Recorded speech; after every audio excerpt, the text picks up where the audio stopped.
Hey everybody, it's GoblinX and welcome back to some more Magic Arena. Today we have another premiere draft of the Strixhaven format, the newest draft format, only been out for a few days now. Very excited to hop back into this. Of course, this is the set with the Mystical Archives cards like Putrefy here, and those are all really cool and pretty fun and limited, as well as the 5 different enemy-colored colleges to choose from. So really great limited format overall so far. And I'm excited to get into this draft. We've got several good options here, mostly just in the uncommons. I'm not super hyped about Strict Proctor, just being a 2-mana 1/3 flyer is not very big, and that effect isn't the greatest. I like the removal spell that we have at uncommon, both of them, Flunk and Putrefy, and Zamone is also a pretty great card here, allowing us to ramp up with the 1-mana ability and draw extra cards with the 4-mana ability. I think all these are very serviceable first picks here, but I'm going to go with Flunk here. Flunk is a powerful removal spell that leaves us open to multiple colleges instead of being tied into a single possible strategy to go with here. With Flunk, this will be a great removal spell in Witherbloom here, green-black, or in Silverquill, white-black, whereas Putrefy would only work in Witherbloom, and obviously Zamone would only work in Quandrix. So Flunk, just being a great removal spell, -X/-X, where X is 7 minus the number of cards in its controller's hand. This usually does at least -3/-3, and often does more in the late game, so a very solid, very serviceable removal spell for only 2 mana at instant speed. Really great card there. I do like Eye Twitch a decent amount here to follow up with a Flunk, just get another black card going. This is a 1-mana 1/1 flyer, which is obviously not that high impact, but when it dies you learn, and learning is a pretty powerful effect. It's on par with like drawing a card, maybe even a bit better depending on the quality of your lessons. So I do like Eye Twitch quite a bit, and in Witherbloom, you do like to have creatures with good abilities on death because you have a lot of different ways to sacrifice things. So if we end up Witherbloom, this will be great. In Silverquill, it's still fine. Mage Hunter's solid as well, 4-mana 3/4, and we drain life from our opponent whenever they cast an instant or sorcery. And Bookworm is also a really solid game ender, however it is a little off color for us, so I'll just roll with the Eye Twitch there. If we take the Bookworm, we do commit to Witherbloom if we want to cast both of the cards we've taken so far. Wow, we have some really great options out of here for Witherbloom, so maybe Bookworm would have been a solid pick because it looks like we might end up in that color pair here. We have Overgrown Arch, which is fantastic in Witherbloom. It's pretty good in any green deck, but in Witherbloom it's really great because you have cards that care about gaining life, so you have cards that can trigger whenever you're gaining a life, in which case you get a lot of value out of being able to just trigger that stuff once every turn with this tap ability. This is also just a 2-mana 0/4 defender in the early game, slows down those aggressive decks and lets you cash this in to learn later. When it's not doing anything for you, so I really like Overgrown Arch. Mage Duel's also great. It's a great green removal spell. However, we already have a Flunk here, and if we end up in Witherbloom, we might be able to get plenty of black removal spells, and we shouldn't be hurting too bad for removal in the first place. I think in Quandrix, it's definitely important to take that green removal incredibly highly, but in Witherbloom, you can usually get just like black removal and have that work for you. And I think that this format seems to be a very, very synergy-focused format so far. And Overgrown Arch is just such a good synergistic card for those Witherbloom decks that I am going to take it over the fantastic green removal spell here. And here we have another pack with some really great options. We have the Witherbloom Campus. It's mana fixing that scries in the late game, which is fantastic. Mortality Spear is great. 4 mana to destroy a non-land permanent, or if you gained life this turn, it only costs 2 to cast. Really great removal spell there, and Hunt for Specimens, just a great value play. 2 mana for a 1/1 pest isn't insane, but it does learn when you cast this, which is pretty fantastic. A 2-mana 1/1 that draws you a card. I'm going to scoop up the Mortality Spear there. I think that card is really good, and I'm very happy to see a Hunt for Specimens here. We will scoop this right up. Witherbloom is going to absolutely love this card. I think any black deck, so if you're playing just like Silverquill, if you have enough lessons, this is still a solid card because Learn is such a powerful mechanic, and especially in Witherbloom, this will be a fantastic card because if we get anything to sacrifice things, those pest tokens go up a lot in value. Witherbloom's primary mechanics are sacrificing creatures and gaining life. As you can see, those two mechanics kind of paired well together with the effect effect on the pest token. It's a nice little creature to sacrifice, and it gains you life when you do so, so it really pairs those together. I do like Rise of Exodus here for slower decks. This is actually pretty good. We could play that in just Witherbloom, but we're doing really well on removal so far. The real power of Rise of Exodus is that you can play it for 6 mana, exile one of their cards, and then learn. So you can either, if they have nothing else you need to kill, just follow that up with grabbing one of the creature token lessons, or you could even, if you're lucky and you get some of the removal spell lessons, you could use that as a removal spell and then just draw a second removal spell off of it, and it'll be really hard for your opponents to deal with. So I do think that that is a pretty good card there as well to choose from. What do we have now? We've got the Moldering Karok, which is just good stats for the mana cost. 4 mana for a 3/3 trample lifelink. That'll help trigger any life gain synergies. Leech Fanatic, 2 mana for a 2/2 lifelink. Pretty solid. We do have a couple 2 mana creatures already, Hunt for Specimens and Overgrown Arch, but it is important to pick some of those up. And that is pretty solid. I think it's definitely not Biomathematician, and probably not Containment Breach. Containment Breach is a pretty solid lesson because it gives you Artifact and Enchantment Hate whenever you need it, whenever you cast a Learn card. Let's see what we have now. We have Introduction to Prophecy. This is an okay lesson when you don't need to put anything on the board. You don't want one of your random creature-producing lessons. Don't really like Cram Session. I think it's one of the weaker Learn cards because it's just gaining some life and then learning. I definitely much prefer the Hunt for Specimens, getting that little nice chump blocker or sacrifice fodder for the same mana cost.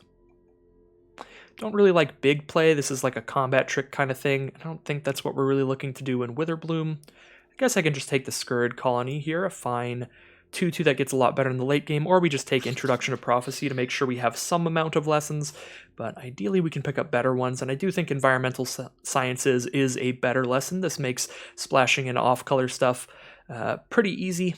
And this also gains you some life when you cast it, which can combo with some of the Witherbloom life gain stuff. The biggest life gain payoff that you'll find the most often in Witherbloom is the Blood Researcher, which is a 3 mana 2/2 menace that gets a +1/+1 counter every time you gain life. So that is going to be pretty insane in this deck if we can get any of those. It is a common, so hopefully we can scoop some of those up, but I'm pretty happy to take Environmental Sciences here. We can also take Silver Quill Campus. It's an off-color campus, but we could still use it just for scrying, and potentially if we see that we want to splash something in white in this deck, I think I'm happy to take Expanded Anatomy here. I do think Leyline Invocation is playable in the right deck, but it is a lot of mana. It's a lot of mana, but it gets you just an absolutely massive creature. This is more for what Quandrix is trying to do, though, because it is creating a fractal token. You have some stuff that cares about fractals, and you have a lot more like ramp in Quandrix than Witherbloom. I'll just take an Expanded Anatomy, get some more options for our lessons in the sideboard, and I'm happy to just scoop up another Environmental Sciences here. Again, not a massive fan of like big play for this sort of strategy. Could use Village Rites with our pest tokens, just sacrifice a creature, draw 2. We can even use this in response to removal spell and it'll be solid. I don't really like promising Dusk Mage, especially not in Witherbloom. You want a lot of things to put +1/+1 counters on your cards for this to do anything, and Silver Quill is the college that will do that. White, black, really not in Witherbloom. I guess we could take the Karok here. We already have one though. I think Village Rites is just fun because it's the kind of card we're going to see less often, being a Mystical Archives card instead of just a straight-up common.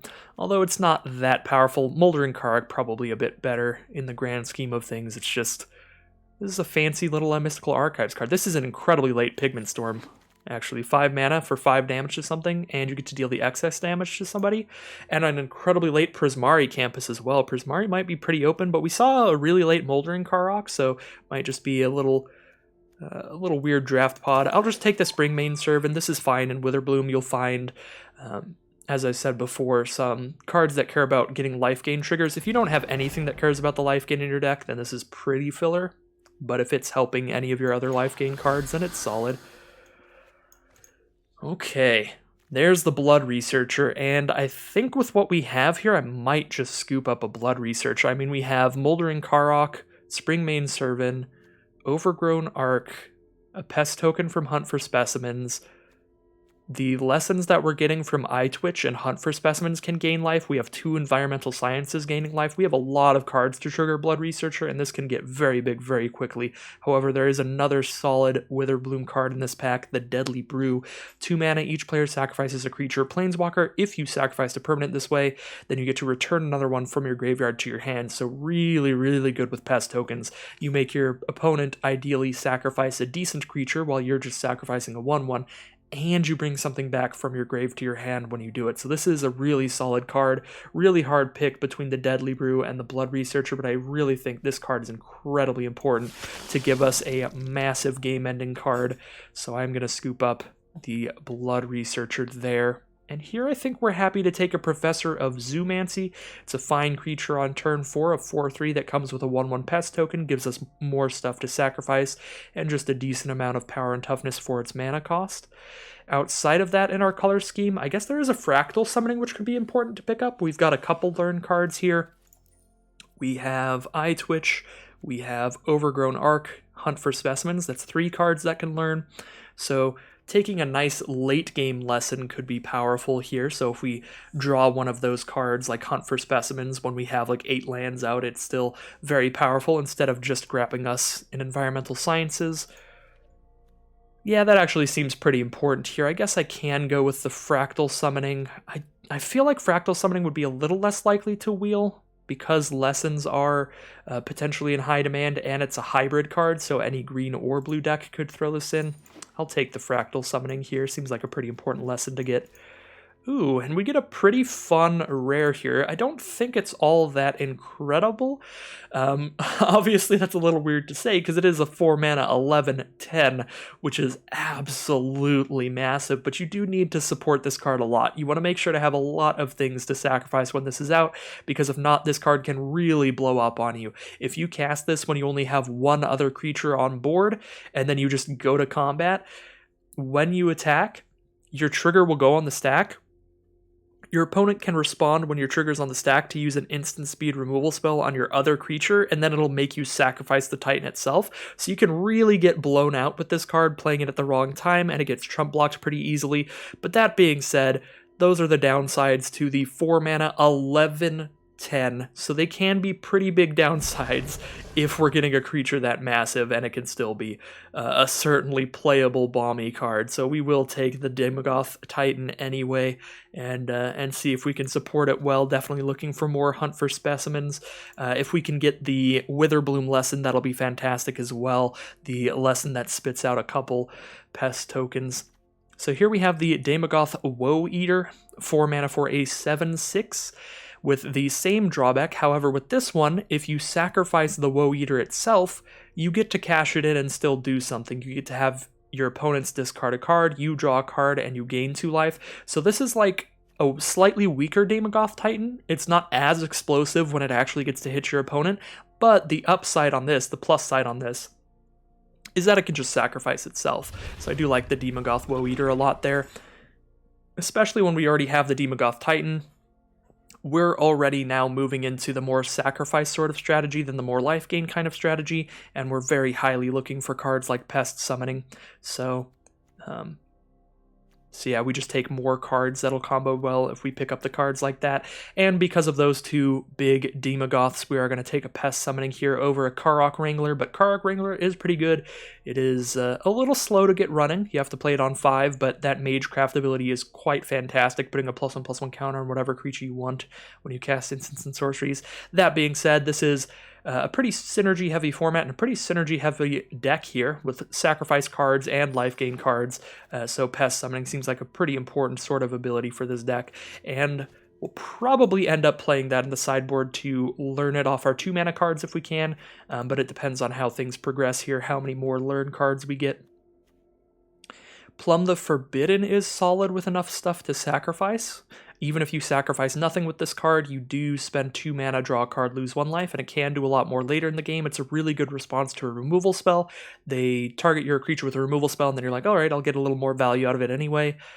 This is a pretty great card at instant speed, but there's also like a 5-mana 5/5 that gains life, but we do have a 7/6 and an 11/10 here, so I'm not really hurting for big late game creatures right now, so I'll just take another great sacrifice outlet, the Plumb the Forbidden. And I'm kind of happy to take Witherbloom Campus, although Leech Fanatic would be a good pick here to combo with Blood Researcher, 2 mana 2/2 lifelink during your turn. Let's check how our creature count's going. We got 8 creatures, 5 non-creatures. We do have some difficult mana costs here, all of these being gold cards. Demogoth Titan's a really easy mana cost if you're just green-black, though.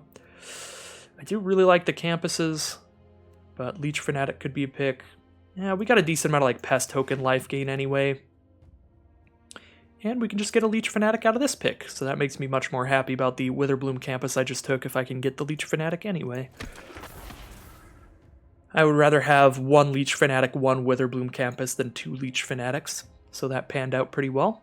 And here we're not going to play any of these. I guess we could play a square up with a bunch of 1/1s in your deck. This is just like a +3/+3, which is still not that good for 2 mana. 2 mana for +3/+3, it's like a slower giant growth. I really just am not a fan of that. I'll just take an uncommon here for collection purposes. Big Play, I guess, is the only card that we might end up playing, so we'll throw it in here, but I think it's unlikely to be run in this sort of strategy.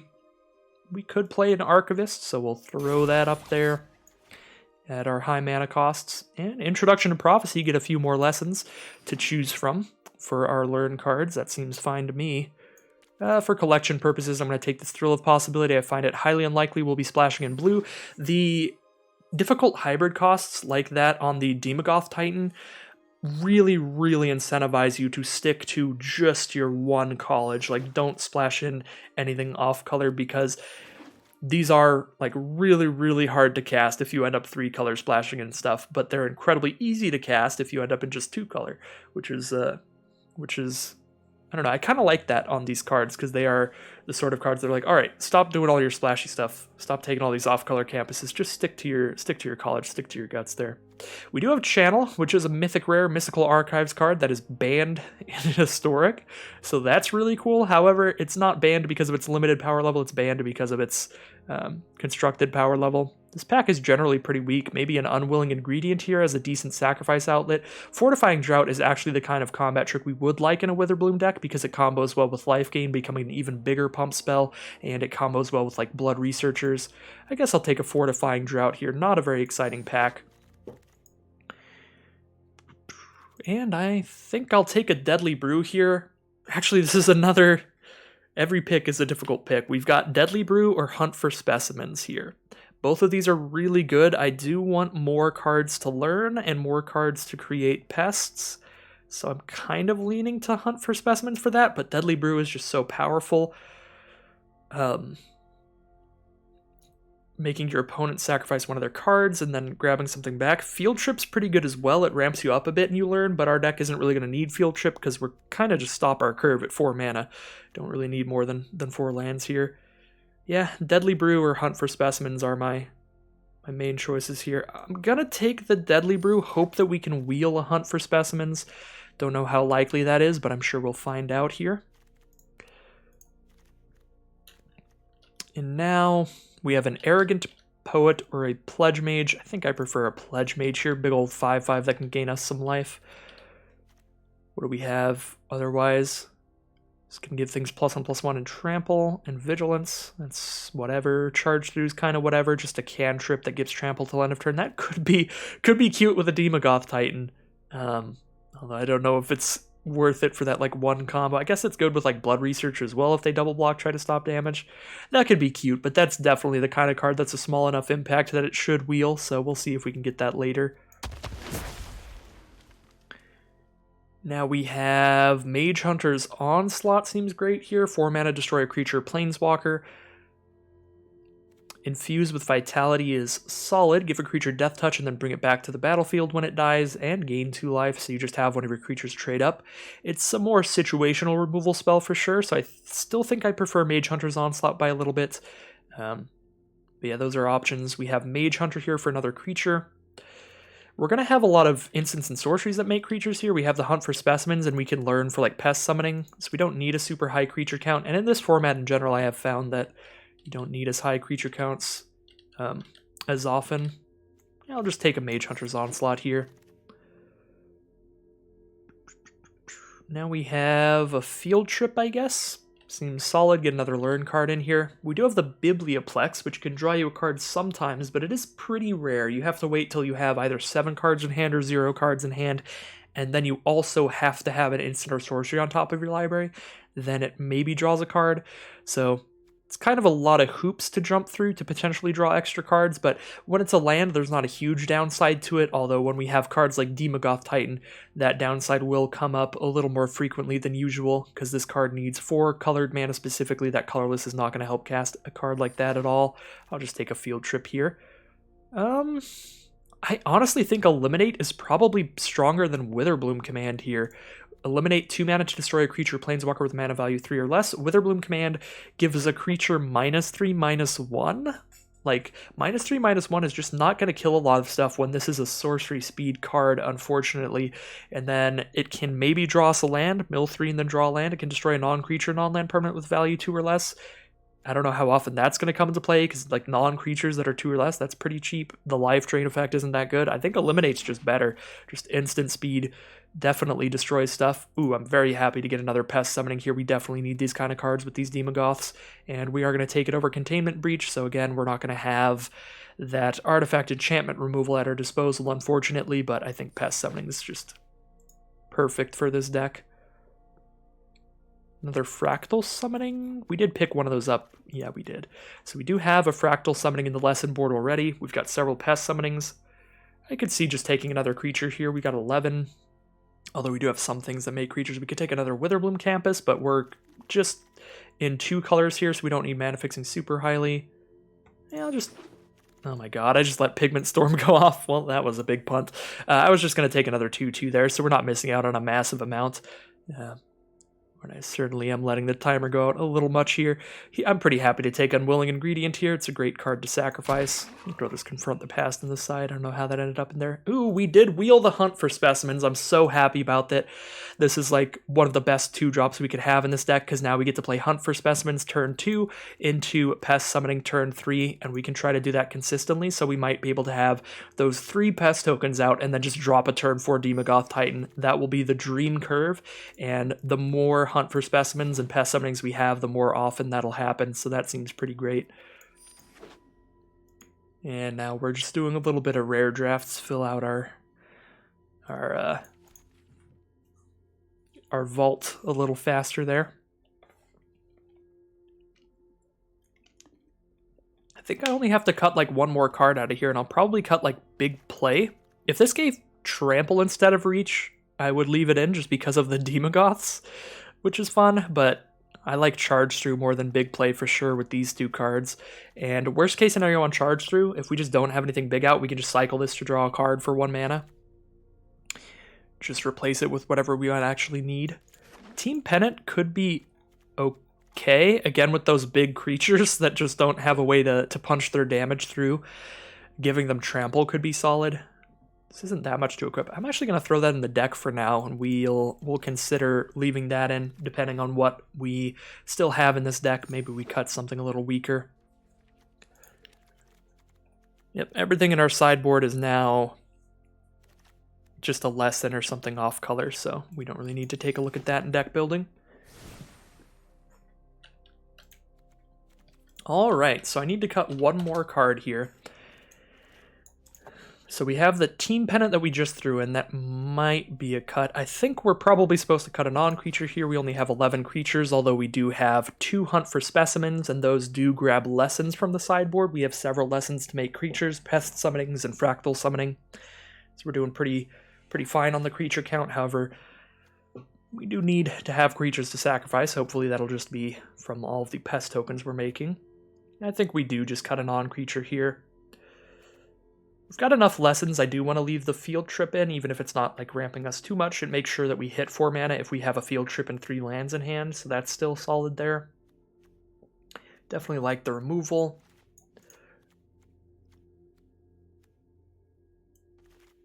Could maybe cut one of these pump style effects. I do like the Village Rites. We're going to have a lot of Pest tokens and stuff, and we can use this in response to removal to draw a couple cards. Although we have some good value just drawing cards off of Learn. We have 4 Learn cards, 2 Hunt for Specimens, a Field Trip, and an Eye Twitch. Overgrown Arch as well.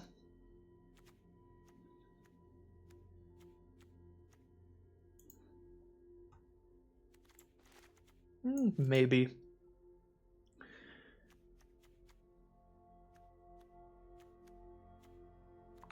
How many lessons do we have again? We have Introduction to Prophecy, Expanded Anatomy, 2 Environmental Sciences, a Fractal Summoning, and 2 Pest Summoning.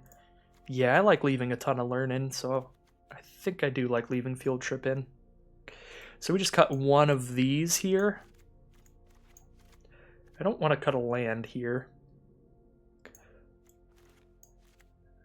I think we do want to consistently curve out up to 4 mana at the very least. And we've got the Campus to scry out of stuff in the late game if we can. Is Plumb the Forbidden just a better Village Rites? Kinda is, isn't it? It's 1 more mana, but by itself, without sacrificing anything, we draw a card and lose a life. And if we sacrifice 1 creature, we draw 2 cards, lose 2 life. So it may just be a more versatile Village Rites.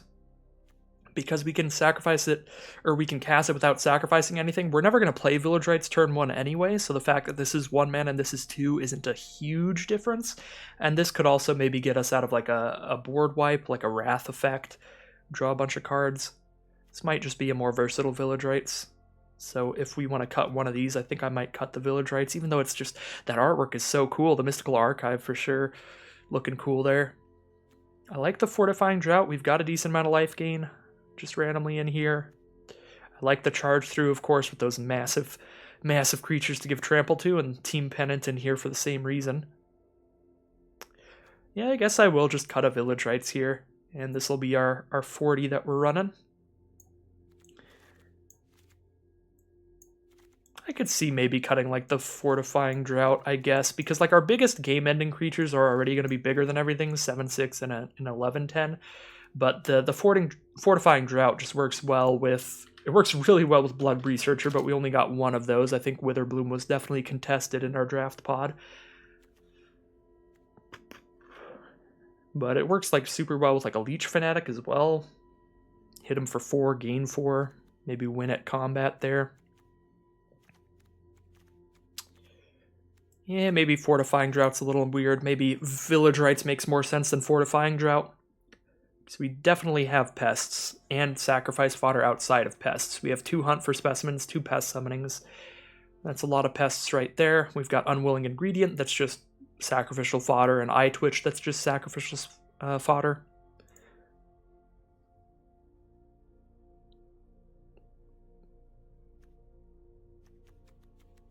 I don't know which is better, Fortifying or just a Village Rites in here. But I think those are the final cuts for this deck.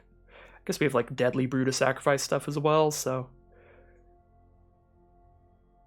And we do want to leave our creatures out for these big demons. I think I'll run it as is here. Let's make sure our colors are looking good. We have 16 black cards and 13 green cards. So we have more black cards than green cards by a little bit, but we do have like 2 mana green cards we want to play turn 2. I think an even split looks fine here. Although we do have those black cards we want to get out on turn 1. Maybe throw in 1 more black mana than green mana. We don't actually have any green mana fixing, so green isn't like more important than black for mana fixing purposes or anything in this deck. Yeah, we do just have a decent amount more black than green. I'll cut a forest, throw in another swamp. We do have that colorless mana fixing with environmental sciences if we get to learn at all with Hunt for Specimens or the Arc or Eye Twitch, any of that kind of stuff. Field Trip.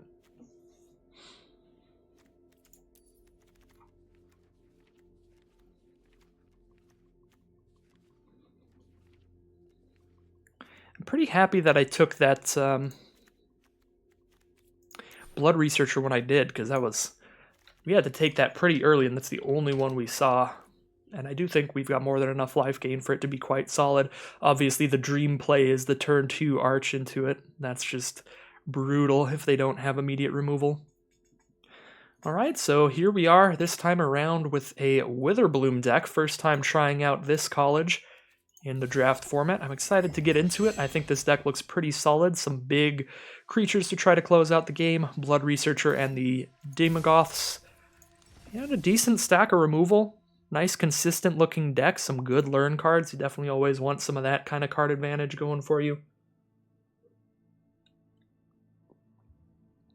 I like how it looks at first glance, but we'll see how it performs in actual gameplay.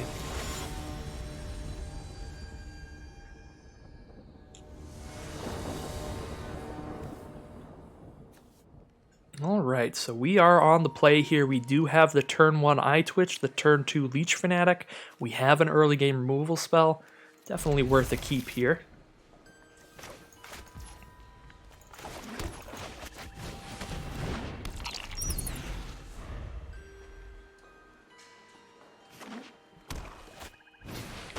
Our opponent is on black as well, starting with the Unwilling Ingredient that they can exile from grave to draw a card, lose a life. It has Menace as well, so we won't be blocking that anytime soon.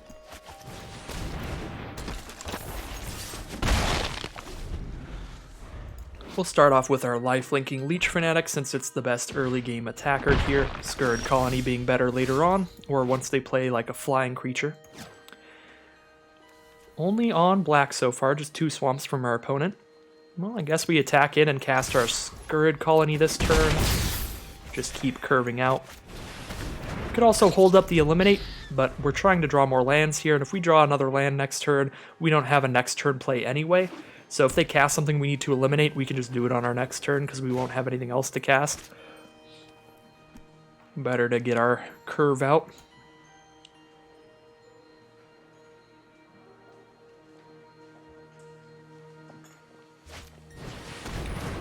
Now they have a Selfless Glyph Weaver. They can exile it to give their creatures indestructible till end of turn. So if I try to eliminate any of their other creatures, they can just exile this. So my removal basically just kills this card until I deal with it.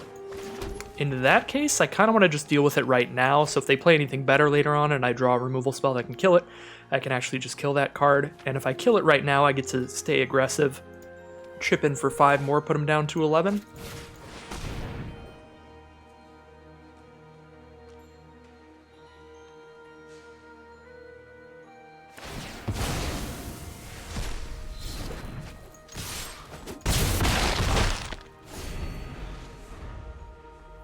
Our opponent has played a Plains, of course, now that they played that Selfless Glyph Weaver, so they are on Silver Quill. And a Combat Professor is the play this turn, going to give Unwilling Ingredient +1 in Vigilance, so it can block here. Unfortunately, just don't have attacks into a 2/3.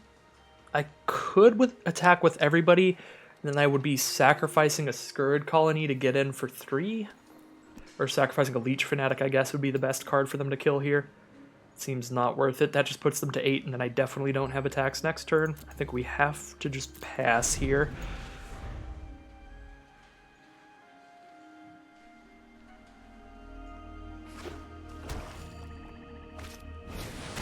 Arrogant Poet coming out. They can pay 2 life when this attacks to give it flying until end of turn. But we do have a reach creature. Well, Humiliate is very unfortunate for us. I'm pretty sure our Demogoth Titan just dies here. So we can't cast our 11/10. Although maybe they get rid of the Mage Hunter's Onslaught because they've got just removal for creatures, and that looks like the choice here. Demogoth Titan can get chump blocked. They do get a +1/+1 counter onto the Combat Professor as well, so I don't have enough power and toughness to trade with that. I could chump block with Eye Twitch to grab a land from our Learn spell. That might actually be worth it here. That's the only way that we know we can get our 4th mana. Otherwise, we are reliant on whatever we draw.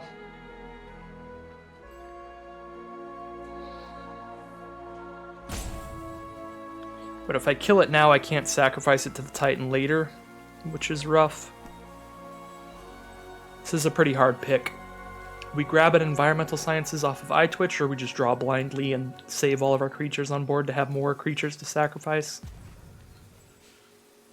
We do have a 5-mana card in hand as well, the Pledge Mage, so I do think we need to hit more mana, and we need it pretty badly here.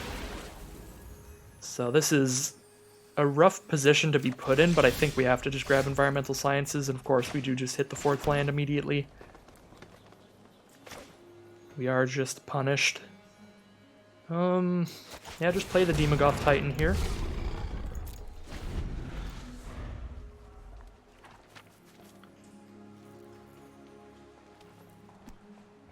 We also do have Scurrid Colony wanting us to get to 8 lands, so that makes Environmental Sciences help with that as well.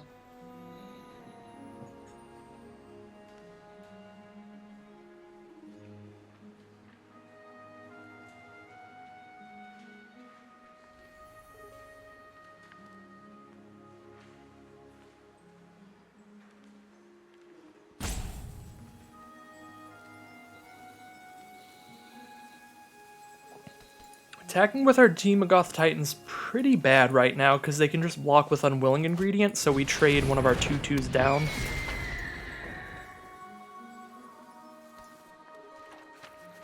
They have the good chump blockers right now, so I think we just take some hits in the sky for a little bit here. There's the 5th mana too for the Pledge Mage. Well, certainly not ideal.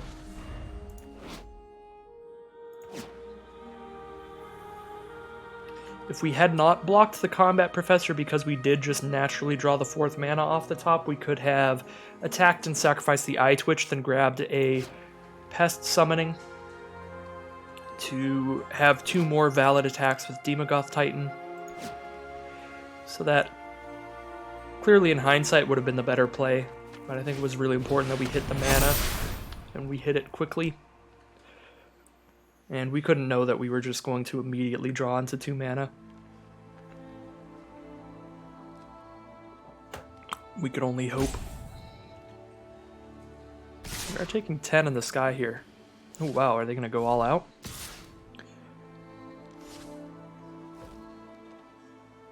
Yeah, that's pretty painful. Fortifying Drought's a pretty big pump spell. Environmental Sciences means we gain a lot of life with Pledge Mage. We gain 2, and then we gain 1 more from Pledge Mage's ability. So I can play the Moldering Karok. I could also play the Fortifying Drought to gain 2 life, plus 1 more from Witherbloom Pledge Mage. So gain 3, that would be +6/+6 to something. Do we attack all? I'm gaining 4 life if I cast Drought, so I go to 13. At 13, we take 5, 6, 7, 8, 9, 10, 11, 12. They can't kill us on board if we attack all. And we could maybe Fortifying Drought on the Leech Fanatic to gain a ton of life.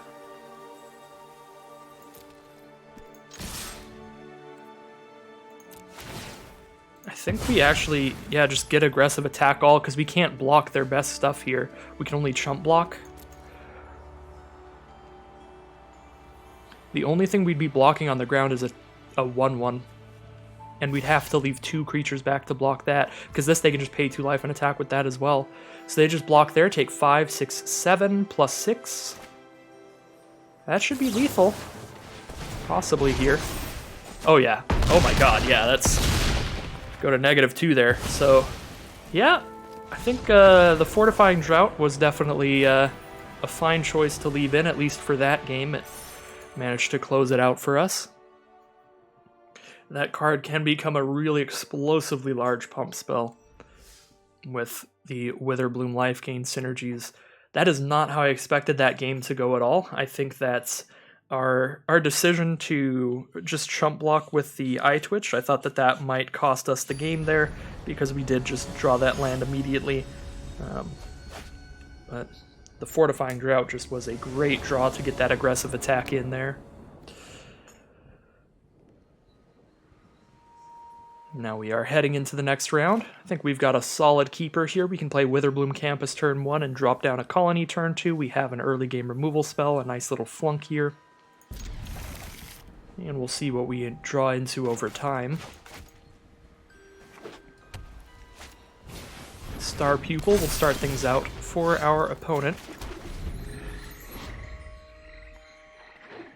Solid card for aggressive decks, a little 1/1 that gets in there, and then when it's no longer useful, moves all of its power and toughness onto another creature. Killian is terrifying. Lifelink, Menace, and spells they cast that target creatures are even cheaper. Do I want to kill Killian before they even untap, or do I want to just play a 2/2? If I play a 2/2, they don't hit me with Star Pupil anymore. I take like 1 extra damage by killing Killian right now. But I take 2 extra damage if I play Colony, because they attack him with Menace. I kind of like holding on the flunk, just in case they play something scarier, because if Killian's like the scariest that they've got, I think we're in a pretty good position here, because they also don't have a lot of cards in hand. I think they must have took a mulligan when I wasn't looking. Killian does make their removal cheaper if they want to cast a removal spell on the Colony. But yeah, I would be surprised if they did. Draw into a Team Pennant to give +1/+1 Vigilance and Trample. Seems solid. We can cast a Springmane Servant here, or we can flunk Killian. Springmane Servant is big enough to trade with the Dusk Mage. I do gain 2 life when I play it. I think we're safe to, again, just hold off on the flunk for now.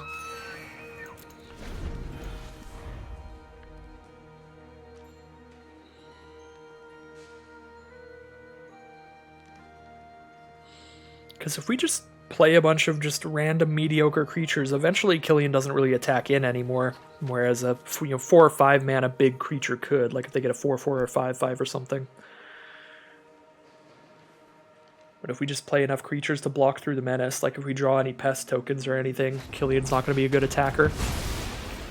Looks like they have their own flunk there, going to flunk our Springmane Servant and just get in.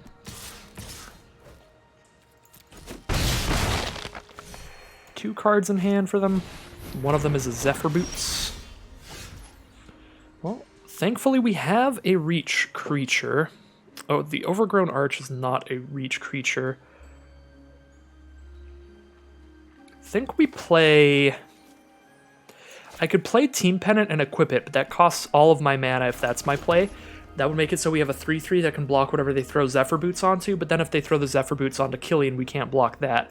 I think I want to play the Arch and we just go for the flunk this turn and hope that they throw their boots onto Killian, so we can flunk Killian instead of the Dusk Mage.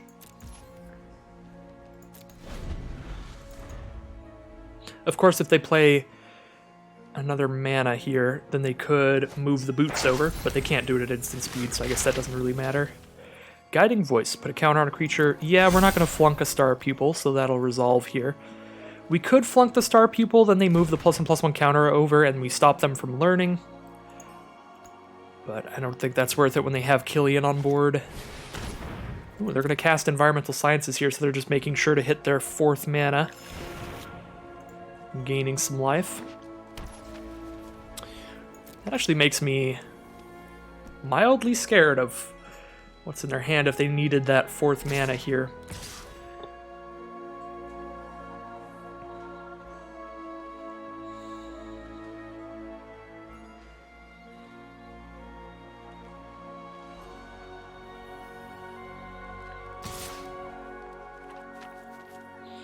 So here, they only have 1 mana up, so I kind of like trying to just wipe their board and trying to kill Star People with Scurrid Colony and hoping that we can just flunk Killian, because hopefully they try to put the counters on Killian.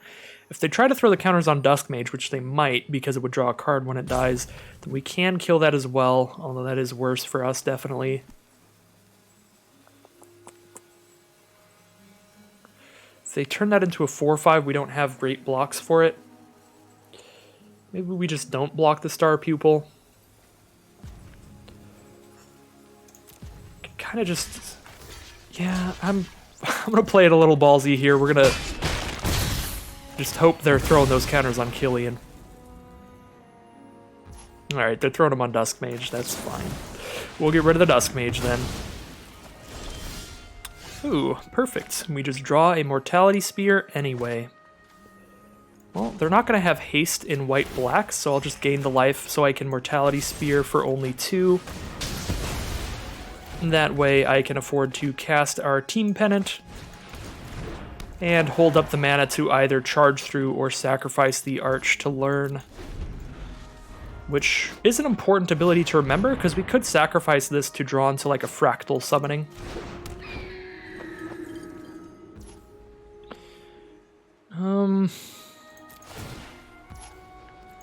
I don't think we have anything to kill a Combat Professor in our sideboard.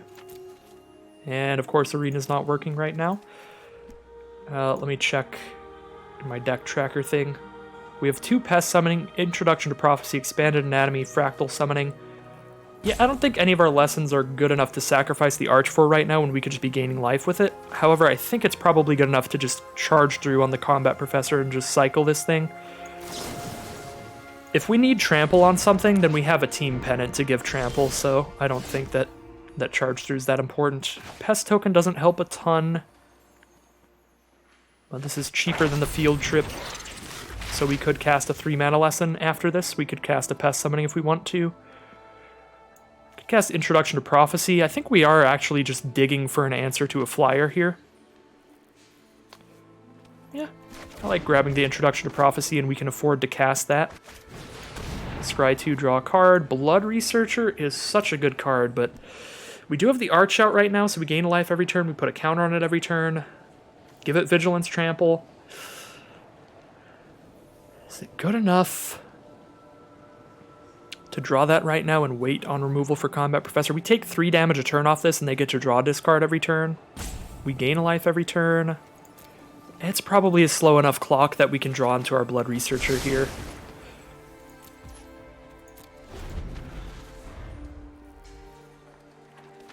Blood Researcher is going to be absolutely massive.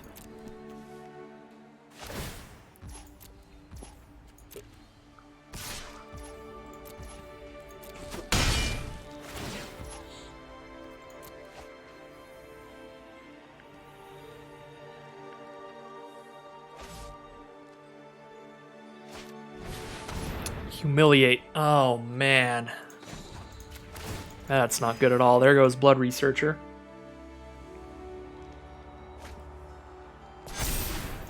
We've been humiliated again. All day. So Hunt for Specimens here. We don't have any more draw spells to cast after the Hunt for Specimens. And the 1/1 pests are not doing much here. I can make 2/2 Vigilant Trample pest tokens, but I could Field Trip here instead. Do we have any more 3-mana lessons? We've got Pest Summonings, but Pest Summonings don't do anything, so I don't really want to grab that. I think I just want to grab a Fractal Summoning now, to be honest.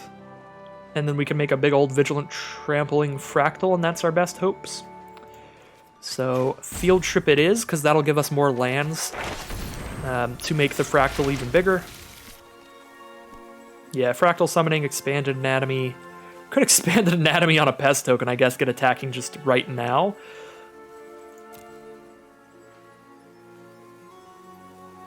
Nah, I don't have the mana for that immediately. That would have been an option if we did the Hunt. No, we'll just go for a big old Fractal. And I can Hunt for Specimens, or I can just throw a Team Pennant on the Pest. Probably better to Hunt for Specimens here. Actually do kind of like Expanded Anatomy so that we have multiple threats.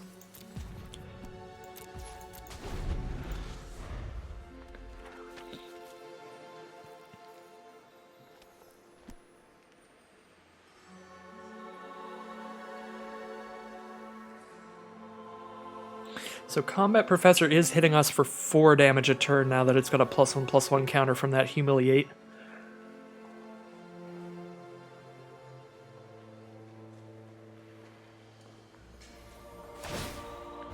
But we are gaining 1 a turn, so we're on a 4-turn clock right now. Basically take 3 a turn in the net life gain and loss.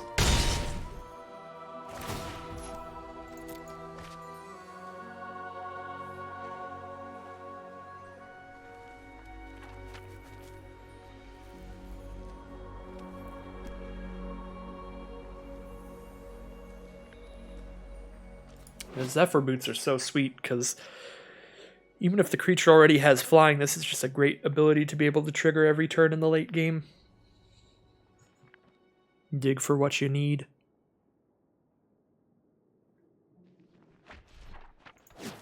Discarded a Closing Statement to play a Pillar Drop Rescuer, bring back Killian, I suppose. Menace Lifelinker, which is pretty annoying. Killian actually not that great when we've got multiple pests, but probably the best they have, and yeah, that is the choice. I guess they can throw... Oh no, they can throw the Zephyr Boots onto Killian, then they have a Menacing Flyer, and I have nothing to deal with that. Just drawn to Leech Fanatic, that's not going to help. Oh boy. Well, we could throw Expanded Anatomy onto the Leech Fanatic and hope to just gain a bunch of life from lifelink attacks with that. It's probably our best option now, because now we're dying in this guy real fast. We take 4, 5, 6 this turn, go down to 3. Gain 1 from the Arch. Yeah, we need to make as big of a lifelinker as we can possibly make here. They're at 28 life. Trying to outrace them with a Fractal is just not going to do it here. We need a massive lifelinker. Is it worth it to attack in here? If the pest dies, we gain a life, but the pest just dies, they just block with Combat Professor. Probably not.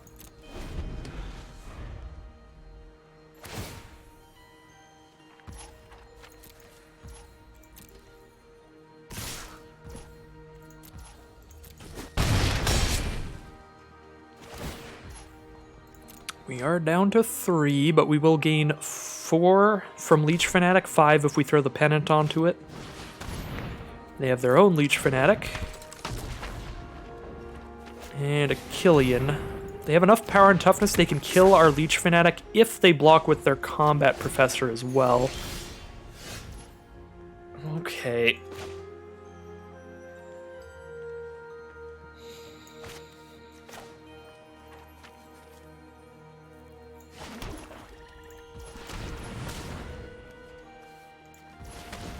I think we gotta move our Pennant over.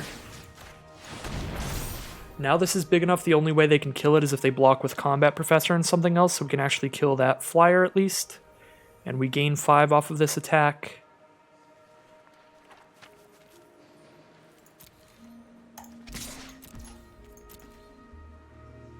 We don't have any more lessons in our sideboard that do anything with combat. Oh, they're just gonna take it. Gain 5, go to 9. Is that enough to survive? 1, 2, 3, 4, 5, 6, 7, 8. It is just barely enough to survive. We will survive another hit. Do I want to Fractal Summoning for just a 2-2 here? I doubt it. I mean, we have like pest tokens. I think we just gain the life with the Arch. Let's see if this is working yet. Nope. Alright, I'll check my my sideboard, my other thing, to see what lessons we have, see if we should crack our Overgrown Arch here. We have 2 Pest Summonings, 2 Environmental Sciences, and a Confront the Past.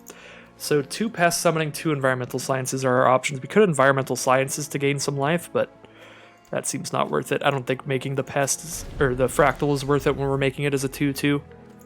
So I'll just gain the life off the Arc here. Okay. Zephyr Boots move on to Killian. They're hitting us for 8 in the sky.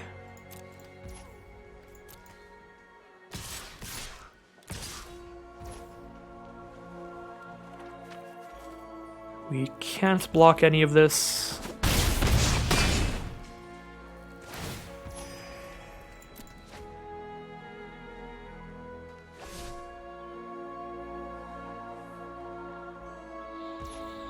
So I gain 1 right now, I go to 2. I gain 5 off of combat, go to 7. Gain 1 from Arch, go to 8. We're going to be at 8 life against 8 flying power. We have to draw a flyer or a removal spell right now. What removal do we even have left in the deck? We have 1 Mage Hunter's Onslaught, 1 Eliminate. Fortifying Drought would survive as well. Fortifying Drought would be huge. So Eliminate and Fortifying Drought are our best draws. Those cost 1 and 2 mana respectively. Mage Hunter's Onslaught would let us survive. That costs 4 mana. So, we have 2 outs that cost 2 or 1 mana. So if I scry in the upkeep, 1, 2, 3, 4, bam, then we get to dig for one of those 2 outs, but then we won't survive. We won't survive to the Mage Hunter's Onslaught being an out. We're going to be at 8 life here. If I sacrifice the Arch for the gain 2 card, we'll be at exactly enough to survive, right? Yeah, so if I sacrifice the Arch here, then we grab Environmental Sciences, we get another turn for sure, because we gain 5. So we go to 7, we go to 9 life total, take 4, 5, 6, 7, 8. Oh my god, so we grab an Environmental Sciences while we have the mana to do so. So that we're hoping here we can draw Mage's Onslaught and cast Environmental Sciences, but worst case scenario, we cast Environmental Sciences and survive through this turn. Or actually, we scry here hoping for Eliminate or Fortifying Drought as our biggest draws. If we draw one of those, we cast it. If we don't, we cast Environmental Sciences and still survive this turn.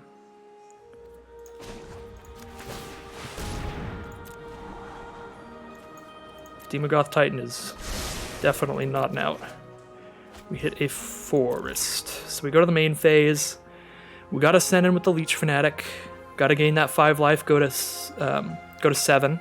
Then we gain 2 more from Environmental Sciences, go to 9, take 4, 5, 6, 7, 8 in the sky again. We have 1 final turn after this to draw an out.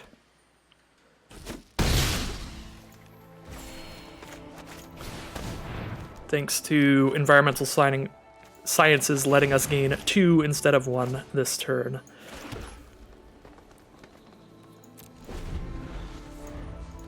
We're going to stop in our upkeep again, so we can scry in an attempt to hit Eliminate or Fortifying Drought, because there are 2 answers that we can hit off of scrying. There are 3 answers total, but if we hit the 4 mana answer, then we can't scry into it. I think it's better to scry overall still.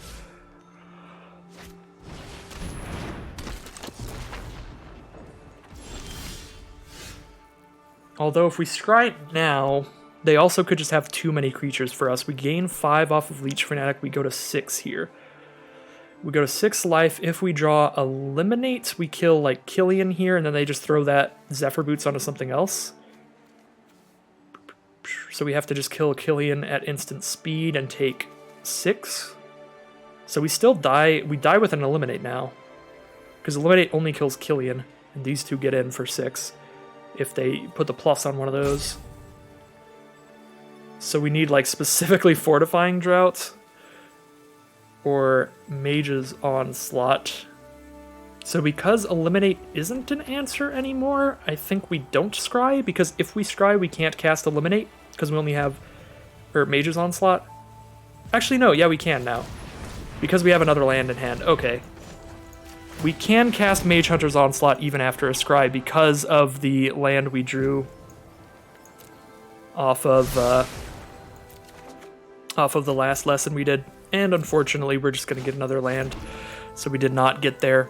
The sacrifice spell wouldn't do it, because they just sacrifice a ground creature, and we die in the sky. So that is just going to be game here. Still do all we can, though. Gain some life. Make a chump blocker. We could gain 2 more life if they block both pests, but they can also just choose not to block. And if we hit them, I mean, even if the pests died there, we go to 8 total and take 9 in the sky. Or take 8 in the sky. We needed to be at 9 life. Alright. That was a rough game. Opponent definitely had the pressure in the sky, all of the evasive threats, and my brain has gone to mush. Definitely some very a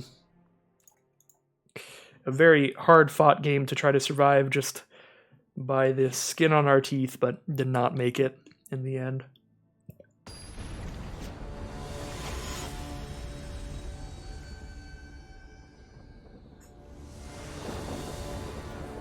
Okay, this is a curve. We have the dream curve of hunt for specimens into pest summoning into one of our 4 mana Demogoths. This could be very nice.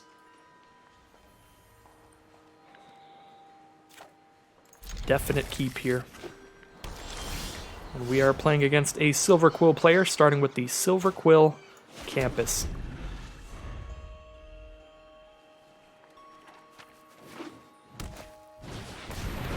Professor of Symbology being the first play after a forest from them as well, so they are Witherbloom and Silverquill, and they grab an Inkling Summoning to play on turn 3 after the Professor of Symbology. Very nice. I do absolutely love the Professor of Symbology. It's like a slightly better Hunt for Specimens, which is pretty fantastic.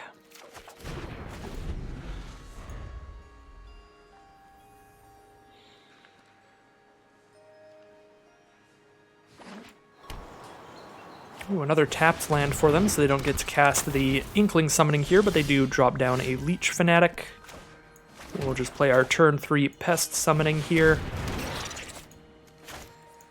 Definitely not going to attack into the 2/2 with our 1/1.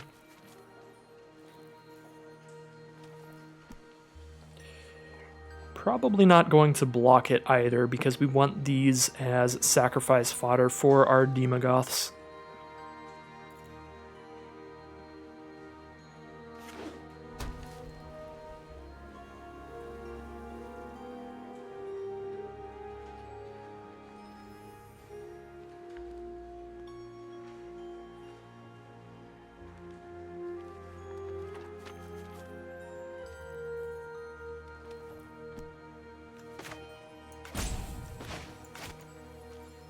I feel like this is the general order we're planning on using these things.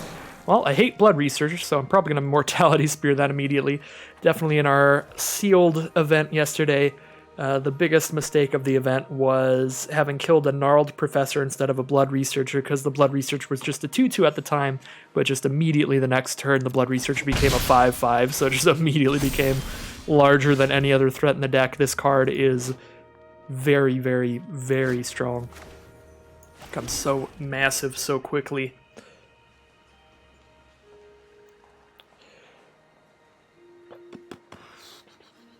Am I okay to take just like one hit by that? I probably am though, because I have the life gain from the pest tokens, so it might be better to just drop the Titan, kill that later, but we're probably Mortality Spearing before we play any more creatures now. Yeah, let's get this Titan out here. Start going for our big attacks. Go for the big beef.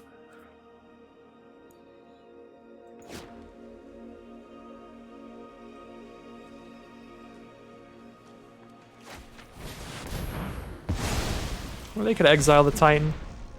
That's not terrible for us. We've got the backup 7/6.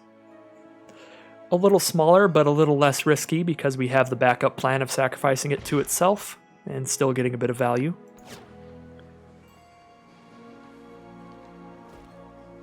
No blocks again, down to 16. Not super worried about the Blood Researcher because we do have the Mortality Spear. I guess the reason that this was really threatening in our sealed was because we were Lorehold with exclusively burn spells to kill things. When you're playing like a black deck and you have stuff that destroys anything, I guess Blood Researcher's less scary because you can just wait to kill it till whenever and you'll be fine. We can play the Demogoth here, or we can play Mortality Spear. I think we're cool to play the Demogoth because even with Menace we can double block with the Woe Eater into 1/1 unless they have another removal spell, which is possible.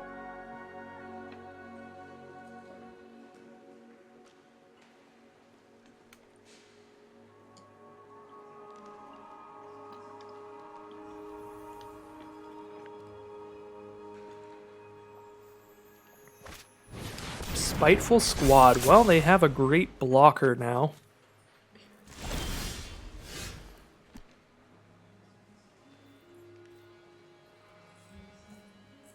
Yeah, that's Death Touch, and then it moves its counters onto something else, so they probably throw it on their Lifelinker, because I don't think they'll want to stack up all the power and toughness onto the Menacer. They'll probably throw it onto the Leech Fanatic, make a 4/4 Lifelinker. Spiteful Squad is very, very good in this spot here. Do we even want to just sacrifice the Demogoth then? Not really. I kind of want to just hope to draw 2 removal spells here. We gain a life so we can Mortality Spear for only 2. this turn and then Mortality Spear the Blood Researcher. Yeah. I think we're hoping to draw well here. We can plumb the Forbidden. Sacrifice stuff. We can Mortality Spear to just kill the squad right now instead of the Researcher if I really want to attack. But then they can just double block with 2 4/4s. We only kill 1. Seems not great.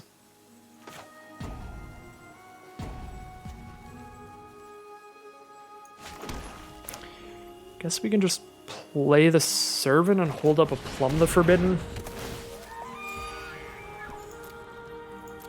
Really can't attack into a Spiteful squad. Can't even do anything well if we kill it. Because that Power and Toughness just moves over and then they have great blocks as well.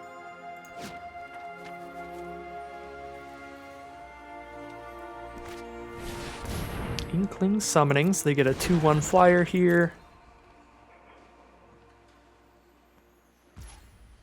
I think I am at the point now where I think I just accept Spiteful Squad is holding us off here, and do we just plumb and sacrifice our 1/1s to draw 3 cards here, and then sack the Demogoth to itself. They discard a card, we draw a card, then we draw a bunch of cards trying to draw into answers. We draw a bunch of cards, we're left with just a 3/2 on our board, then we can Mortality Spear their 4/4, but then they have good attacks with the other stuff. So I don't know about going all in on the plum. But we're probably sacrificing the Demogoth to itself. Actually, when you sacrifice it to anything, that happens. Okay, so we'll just plumb the Demogoth then. Yeah, just plumb the Demogoth. To draw 3 here, because we're going to sacrifice it to its own effect next turn anyway. At this point.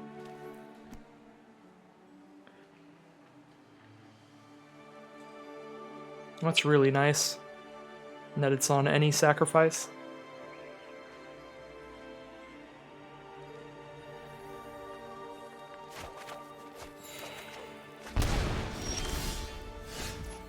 There's the trample to give it, so at least we hit if we send in 1 time. Probably cycling that though. We need to hold up Mortality Spear, I'm pretty sure. So I don't think we can cycle this charge through. Just cast our ingredients. Could Mortality Spear right now, so we can kill something before they're untapped. We have the creatures on board to block a Menacer. So I'm actually taking more damage from the flyer in the short run, but I think that the Menacer just gets really big in the long run. I think we just hold on to the Mortality Spear. I'm okay with the slight risk of running into like a hexproof spell if it gives us more time to kind of find out and evaluate what's going to be the biggest threat here between the Blood Researcher and the flyer. Flyer does only hit us for 2 every turn. But Blood Researcher, like, we've got the ground kind of held off here, so they're not really attacking in for a while.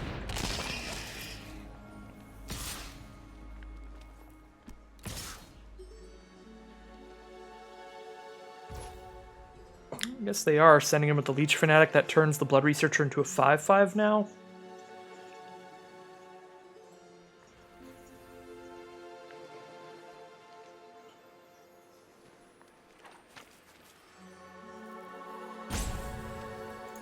Kind of like cashing in the ingredient to draw a card. That'll also trigger Mortality Spear because we gain a life from the Pest, and then we can Mortality Spear the Blood Researcher because it'll be a 5/5 now against our 4 power on board. And we can do both of those this turn because Mortality Spell costs 2, and then the Unwilling Ingredient costs 3. And then we'll stop in our upkeep so we can scry with the Campus if we don't draw into anything off of this play. Now all we super have to worry about is the flyer. We can block everything else and just trades, like trade there. Although moving the counters on the squad onto the 3/4 would be bad for us.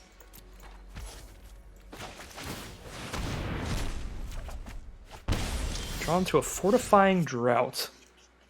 So we have not drawn into anything. These just cost 1 mana, so if we scry here, we have 3 mana up. We only have 2 mana up with the campus, but we'll have 3 total because we get to play a land. I think it's worth a scry. It's worth a shot.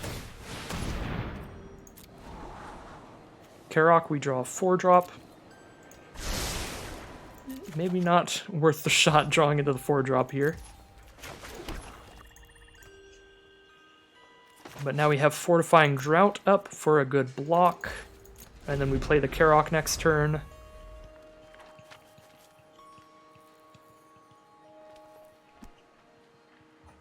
But like our general curve, I think the scry was fine there. We have Blood Researcher, Field Trip, Deadly Brew, Scurrid Colony, Overgrown Arc, Leech Fanatic Hunt. We've got like 10 cards that cost 3 or less still in the deck. And definitely a ton of lands still in the deck. So the scry to just make sure that at the very least we're not drawing a land seems fine to me. Unfortunately, they have gained enough life to make this Honor Troll a 4/4 Vigilance, so that's a pretty big threat.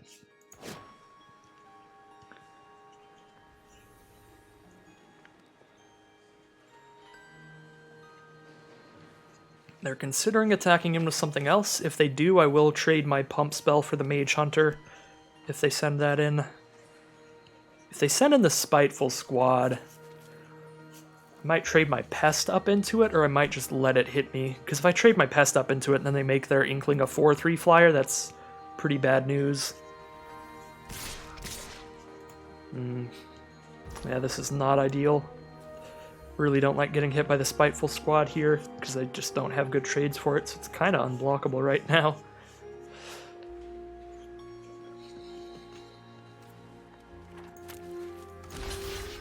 I think we kill the Mage Hunter here with the Fortifying Drought. Take the rest. And now we're going to be casting a Moldering Karok, so I don't think I can afford to scry here. Drawn to the Scurrid Colony, which is going to be a big reach creature to block their flyer. Alright.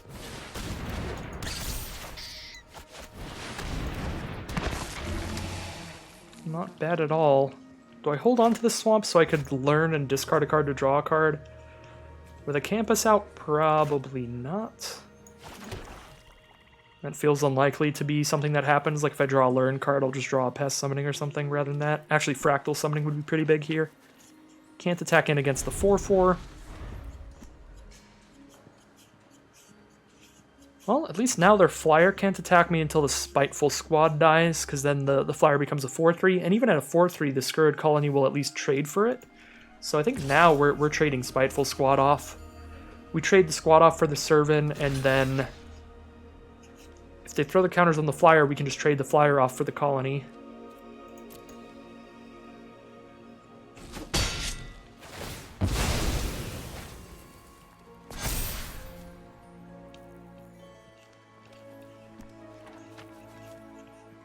We have so much mana now, we're definitely scrying in our upkeep.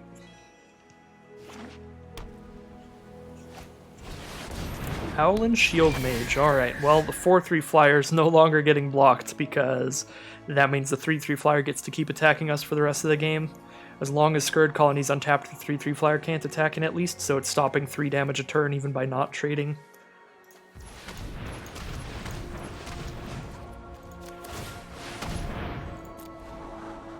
Another land, get that out of here. Draw for turn. Another land. We'll throw that out.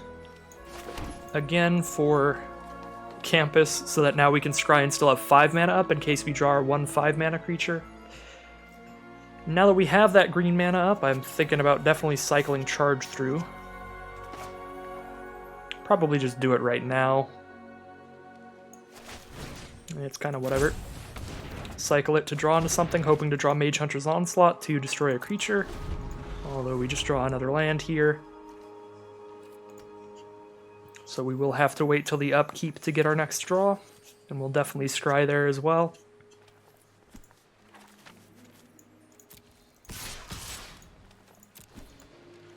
Trying to see how many cards we have left, because it does, like, when you look at our graveyard, it's looking like we've cast most of our library here.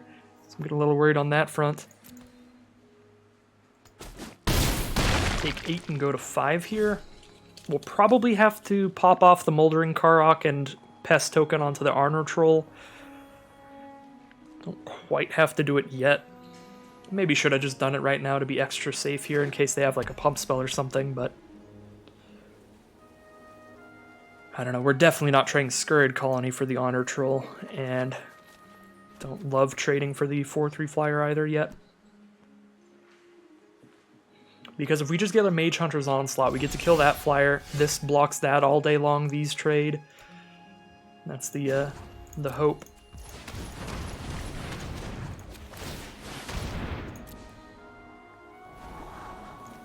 Get that out of here. Leech Fanatic is lifelink during our turn, but I don't think it really helps all that much. Because, yeah, we still just can't attack in well, because this just gets blocked by a 4/4. Like, we could attack in to not die to a removal spell, but like if we do that, we still just lose our creature for nothing, so that's not a winning line to take, even if it maybe lets us live one more turn.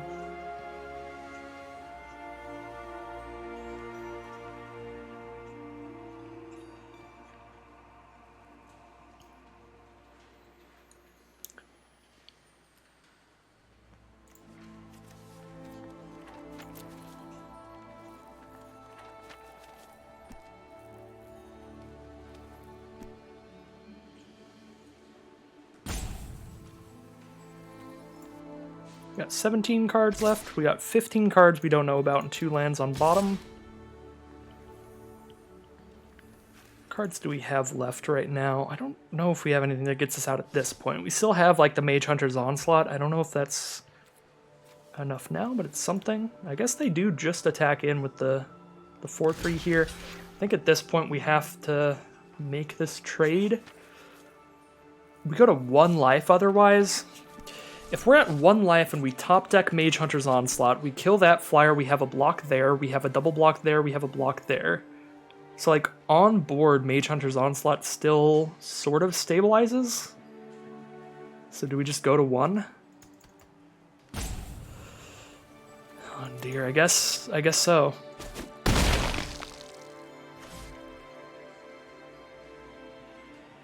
Because the Scurrid Colony, like if we trade it off now, then we have nothing to block flyers next turn, so that just like smacks us. There's no way to block that thing. Demogoth Woe Eater. That doesn't make us lose life, luckily, it just makes us discard a card and they gain life. If that made us lose life, we'd be dead right here. If we didn't just make a chump attack with our lifelinkers or something. Land. See what's next. Hunt for specimens is interesting. I don't think that this saves us, but we'll see what we have in the lesson board here. Environmental Sciences to gain some life. Nothing that's going to kill a flyer. We could give a lifelinker +2/+2 vigilance here. Attack with 5 lifelinking power, but Demogoth just blocks, unfortunately. Could make our Scurrid Colony a 6/6. That's actually big. 6/6 reach. So we can block that. Although then if they attack with both flyers, we die. We have to send in a lifelinker to not die here, because then they can choose not to attack with anything on the ground that would trigger our lifelink. This is rough. Because as much as I love making that big enough to block in the sky, that makes it so we don't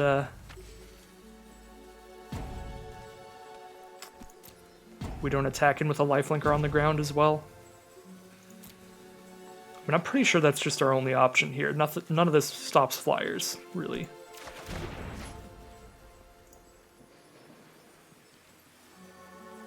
We can't make something big enough to attack in and not die to the Woe Eater.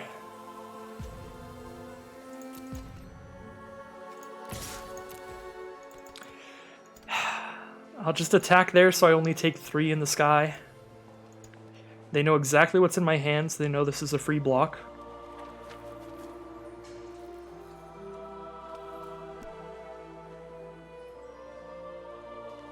but this puts me at 4 life so that I can block their 4 power flyer, take the 3 damage from the 3 power flyer, and still survive. So now if they just attack in with both flyers, I kill the 4/3 flyer. The 3/3 flyer hits me down to 1, but then I have a 6/6 blocker for the rest of time. And because they have to sacrifice a creature here, I have a blocker for everything on the ground this turn, so I just take 3 unless they kill our Scurrid Colony, then I just die. And we had to attack with the 3/3 lifelinker, because if I attacked with the 2/2 lifelinker on a Trump attack, we'd only be at 3 life here, in which case we die by them attacking with both of the flying creatures. I guess alternatively, we could have attacked with Leech Fanatic into 1/1 and hoped that they Trump blocked the 1/1 to kill it, but that's relying on what they do. By attacking with the 3/3 lifelinker, no matter how they block, we go to 4 life, which potentially survives us through this turn.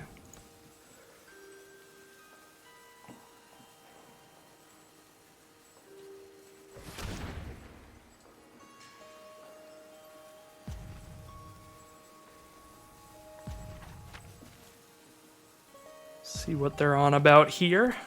Tapping some mana for something.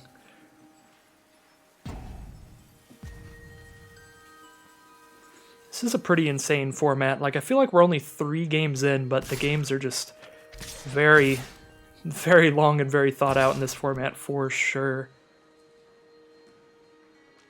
Alright, well, I cannot block it away to kill anything on the ground, so this is not going to be great.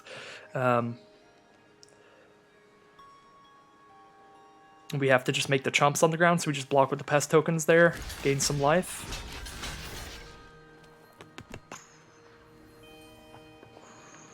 Yep, throwing a 2/2 onto any of these blocks doesn't kill anything, so we just save that. Go to 1. But then we gain 2, go back up to 3. We've got the 1 blocker for their flying creature. That 1 blocker is big enough to block the Honor Troll as well. The Demogoth, the only one we're really scared about now. Although Pillar Drop Rescuer is massive here. They get another flying creature out and bring a creature back from grave. Can bring a menace creature, which is disastrous against only 2 blockers from us. They can also bring back Professor of Symbology to potentially learn another lesson about flying creatures. Looks like they grab the Menacer there, but they don't have enough mana to cast it out immediately. So maybe still a slight chance here. We'll see. Another land. Get on out of here.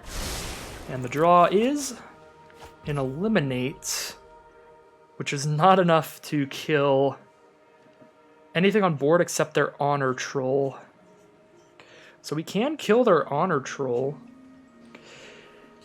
If we kill the Honor Troll right now, we get to attack with Leech Fanatic here. They're not going to trade. We get to actually gain 2 life with it, but we probably have to chump block with it because they've got a 7/6 out.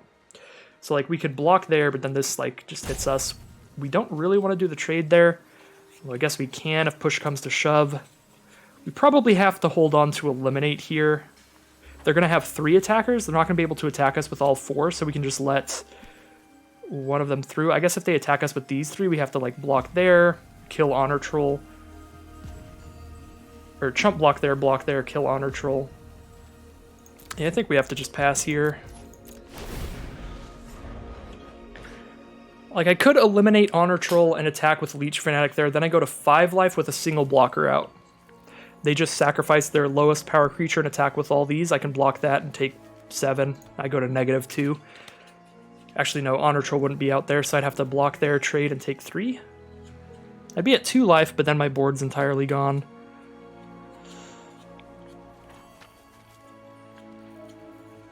I mean, chump blocking with Leech Fanatic isn't awesome either.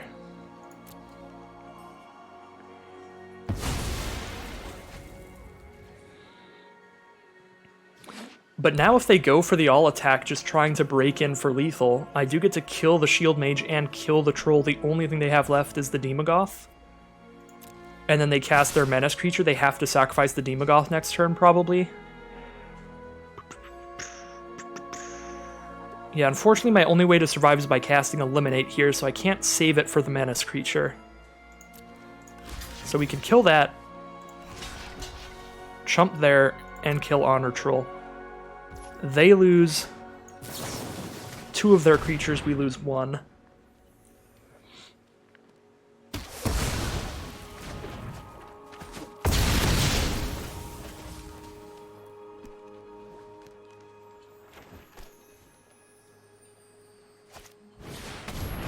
There's the Blood Researcher. Scry here. Overgrown Arch is a 0-4 defender. That's not enough against the Menacer. I guess it is if they don't have a way to gain life. If they don't have a way to gain life, they can attack both. I trade there, take 2. Start gaining life with the Arch. If they have a way to gain life, though, I can't block both of these, because I need 3 blockers to block a normal creature and a Menacer. What do we have left in deck other than the Arch? We have 1 Flunk, 1 Mage Hunter's Onslaught. That's 2 pretty big outs, but how many cards do we not know of? Yeah, that's 2 big outs out of like 12 more cards that we just don't know the order of, so I think we just take the Arch and hope that they don't have the immediate way to gain life here. I guess we can also sacrifice this to grab Pest Summoning, but we can't afford it immediately. We would be able to afford the thing to gain 2 life immediately. Oh yeah, they have to sacrifice a creature in their turn. So they just sacrifice Woe Eater and we block the Blood Researcher with both. Yeah, no, Arch is actually great here. I don't know what I was entirely thinking there. I guess we do die to a removal spell. Because if they can remove one of our 2 blockers, they can sacrifice the Woe Eater so that they gain 2 life. And then because they gained life, the Researcher will be a 3/3 menace. So I need 2 creatures to block that, or else I die, I take 3.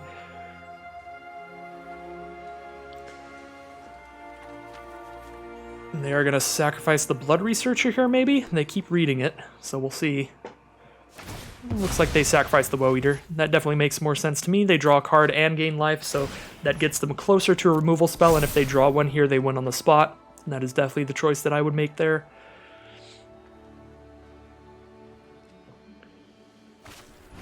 Yep, that's just game. Nothing to block the Menacer there. Another game of some pretty bad beats. Very long, drawn-out loss. Those are always the worst. When you are on the back foot all game, but still just doing your best to fight it out, like 20 turns in, getting to a point where we may have seen like most of our deck. There were like 10 cards left or something we didn't know about.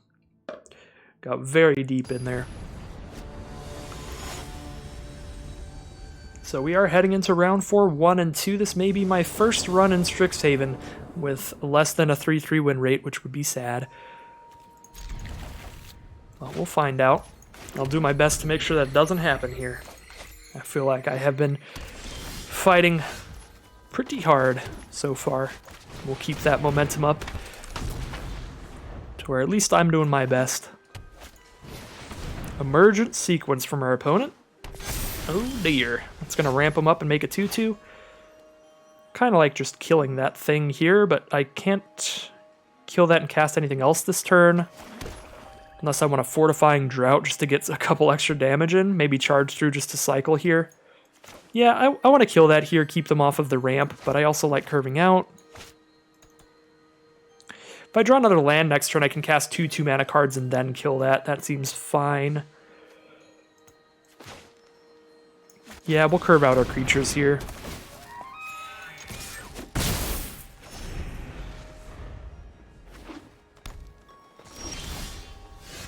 Alright, yeah, now we have just 2 2-drops here. We're going to eliminate pre-combat so they can't block our stuff. Eureka Moment is the play, sure. We could also have opted for a Fortifying Drought instead of an Eliminate there, but then they get a block off and they take a little less damage. I'm going to have 3 creatures on this board, so I like just getting as aggressive as possible, especially against Quandrix, where they're trying to ramp in some big late-game cards. And they do have the 5 mana up now. We'll go for the Fortifying Drought if they play a blocker this turn. That'll be a +2/+2 by itself. Biomathematician. Unfortunately, that is multiple blockers, which is pretty good for them, but the 1/1 blocker doesn't help a ton. We'll send all in here. See where the blocks go.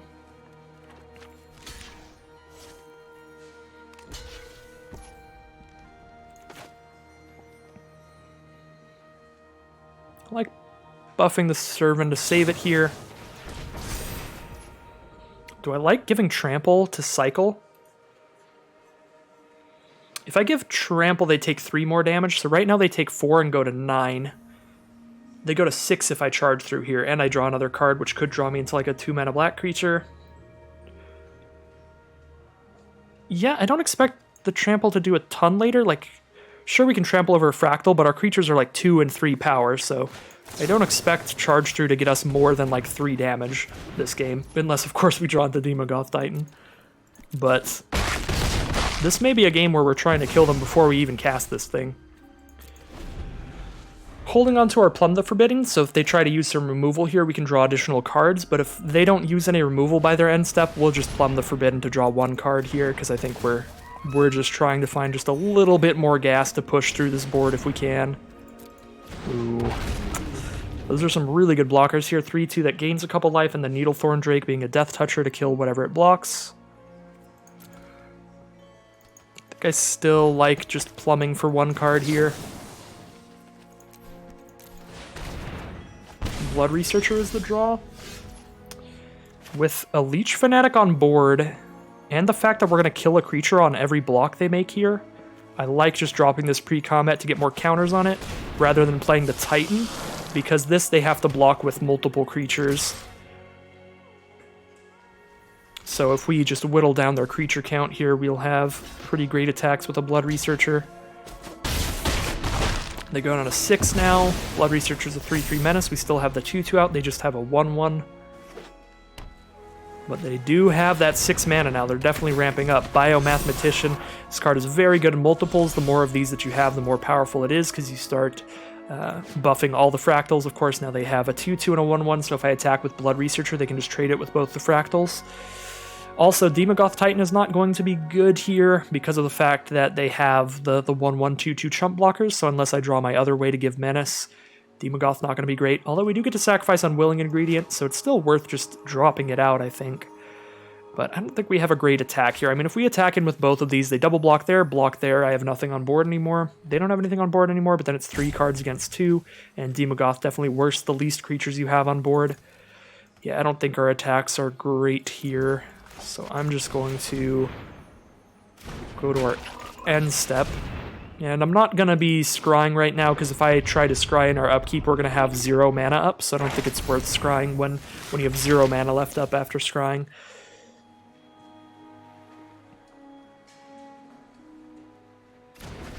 Pop Quiz from our opponent. Uh-oh. Opponent's definitely stabilizing, getting those card advantage spells out of the way, getting more blockers. Now they get to drop a 4/4 blocker as well. We may be all in on the Demogoth Titan now, because it can block in without dying for sure. It's just going to keep killing one of their creatures every turn, but it kills one of our creatures every turn as well. Ooh, Deadly Brew. Actually a really spicy card here. We get to bring back the Springmane Servant by casting this, and then we gain more life when we play it, which means Blood Researcher gets bigger.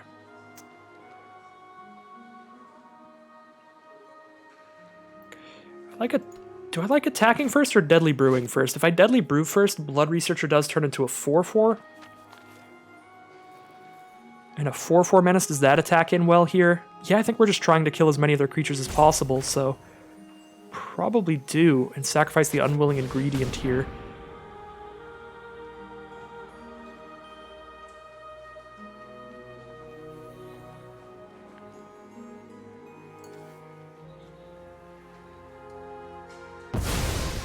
So we killed their smallest creature. We can bring back the Springmane Servant. If we cast it, that makes Blood Researcher a 4/4 menace. They have to block with 2 2/2s to kill it. That clears out 2 creatures off their board. They block Demogoth with the other one. They have to block Demogoth here or they die. So I think I like the all attack here and sacrifice Servant to do so, because then they double block there, they block there. Colony gets in for 2, they go to 4 life. And then I get left with a Titan and a 2/2 on board. I think that's solid. And just the longer we give them, the more likely they are to have like solid outs to this kind of thing. So we go for the attack that can wipe their board here.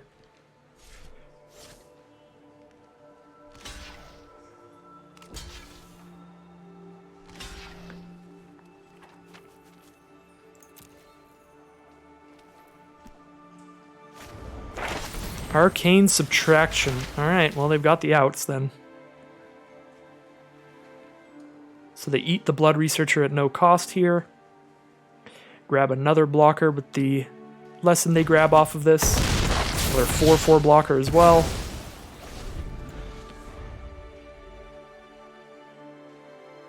It's about as disastrous as things could have gone there, but I think the only way that we can win this game is by pushing through, making the attacks like that, because if we just don't put any pressure on them, they can just do all this stuff and start having a million blockers to where we'll never be able to attempt to even make attack like that again. So while the attack didn't pan out, the alternative would not have panned out either, I think, so I'm okay with it.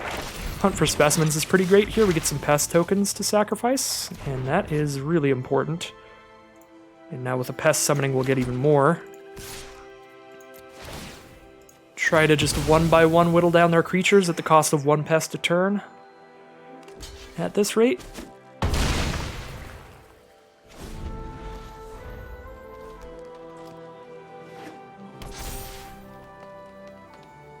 They have hit the 8 lands for their Scourge colony.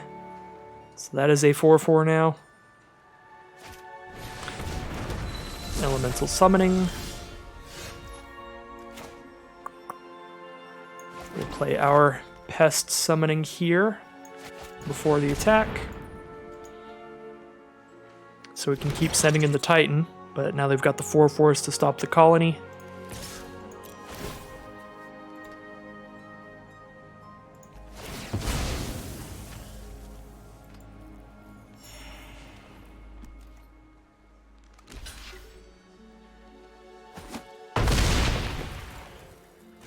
We are getting to trade up every turn, trading 1/1s into 4/4s, if nothing else.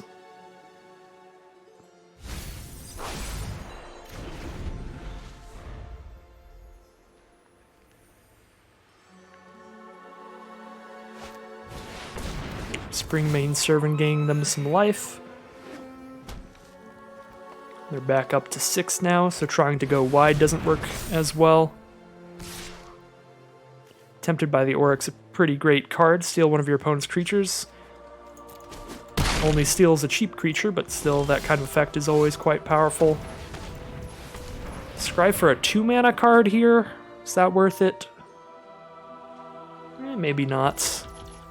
Just go for the draw. Alright, it would have been worth it. Go to the main phase here. If I attack and they kill our pest token somehow at instant speed, then they kill the Titan now. And attacking just kills a Servant, but also our blocks are terrible because the Demogoth Titan makes you sacrifice on blocks as well.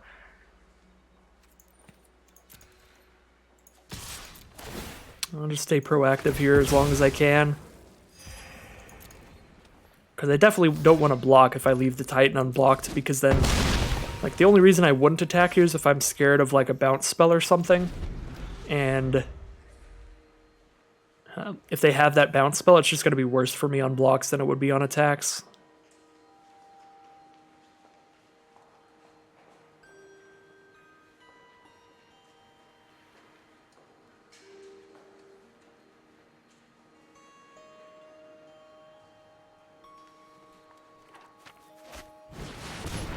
Another elemental summoning.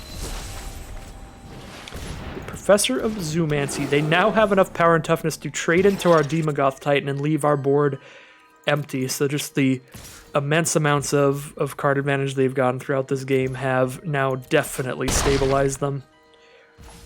They can just do the triple block, bite the bullet, and I have nothing left over. Pledge Mage is actually pretty bad right now, just a 5/5. I guess it's okay on blocks. Gives me more time. Yeah, it doesn't help me break through or anything here. But now we have a solid blocker.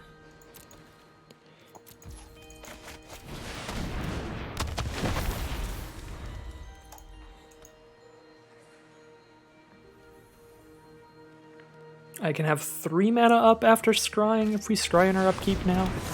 Oh, good lord. There's a 9/9.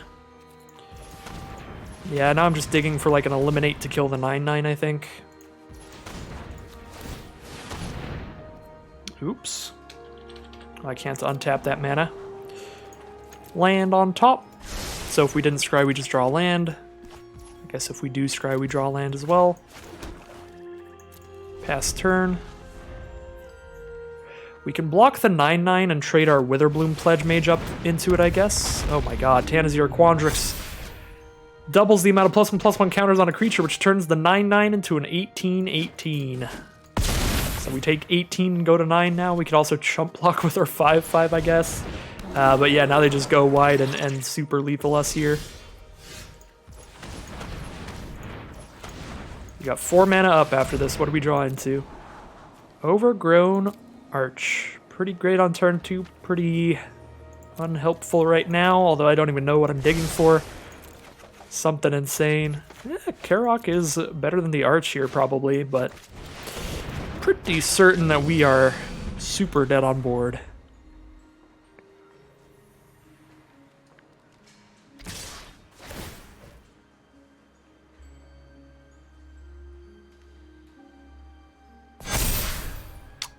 Yet Tanazir makes all their creatures a 4/4 before additions, so a 4/4 with 18 counters on it, 4/4 with +2/+2. Oh yeah, we're mega dead. And because everything's a 4/4, the Karok can't even trade into a Professor of Zoomancy anymore. So we just stop as much damage as we can here, I guess.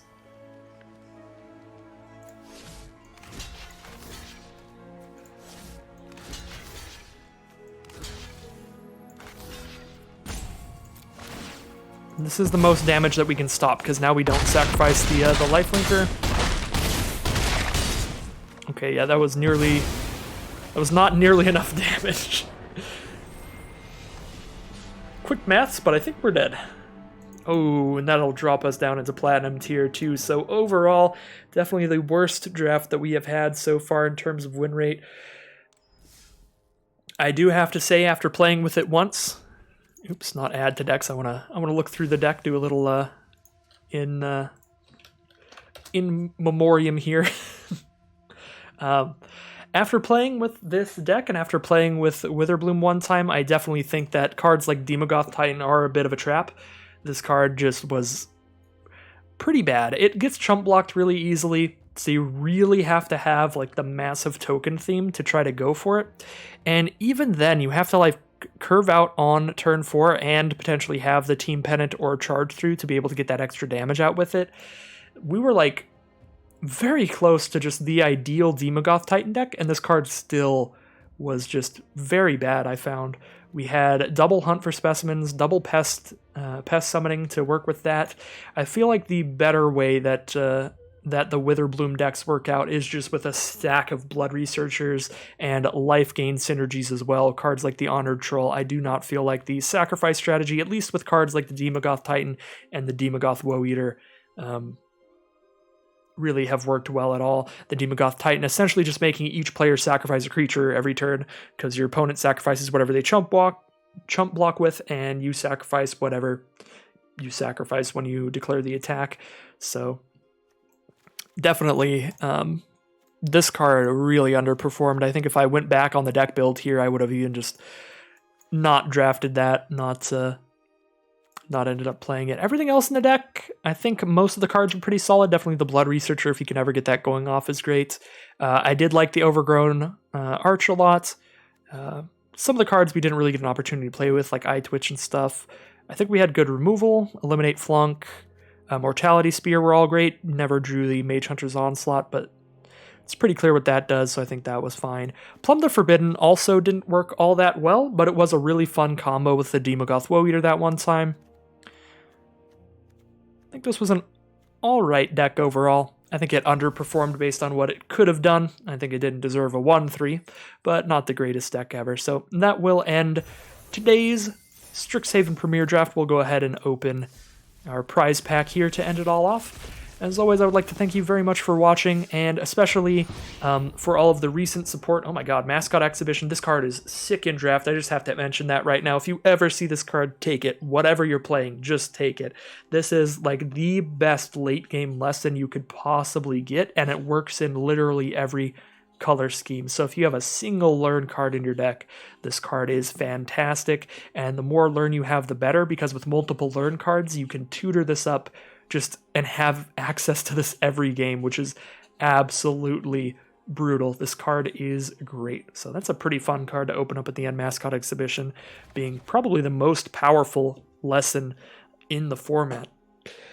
Anyways, as I was saying before, always at the end of the videos, I like to just level with you a little bit. And today I would like to say thank you very, very much for all the recent support. I did see lately that we did hit 1,000 subscribers on YouTube officially, which is, to be honest, pretty mind-blowing to me. Before this year, last year, I had under 500 subscribers, so my big goal for the year was to try to hit 1,000 subscribers by the end of the year, and try to keep up with the mostly daily content for you all. And the amount of support has been just insane this year. It was a lot more than I could have anticipated. We hit the 1,000 subscriber goal in just 4 months. We're not even halfway through the year, and I'm at 1,000 subscribers. So honestly, I don't even know. I don't even know what I'm doing now. I don't know what my goals are now. I just want to keep making content for you all. Maybe just keep up with it and see where it goes from here. I don't know. I wasn't expecting this at all. So I guess this is just the thing that happened. Now I'm a moderately sized content creator, which is pretty insane. Definitely the whole imposter syndrome kind of stuff is starting to settle in, where I'm like, what? Like I upload a video and then I look the next day and it has over 1,000 views and I'm like, what the heck? Why? But yeah, I would just really like to thank you all very much for watching. I'm getting very rambly at the end here, so let's wrap this up. As always, there will be plenty more content coming very soon. I try to keep these videos as close to daily as possible, but I got a pretty busy work schedule next week, unfortunately, so we may be doing like every other day, something like that. We'll see. But as always, thank you for watching, and I'll be back again with more Magic Arena videos, particularly limited and definitely Strixhaven in these coming weeks very soon. So thank you for watching, and I'll see you next time.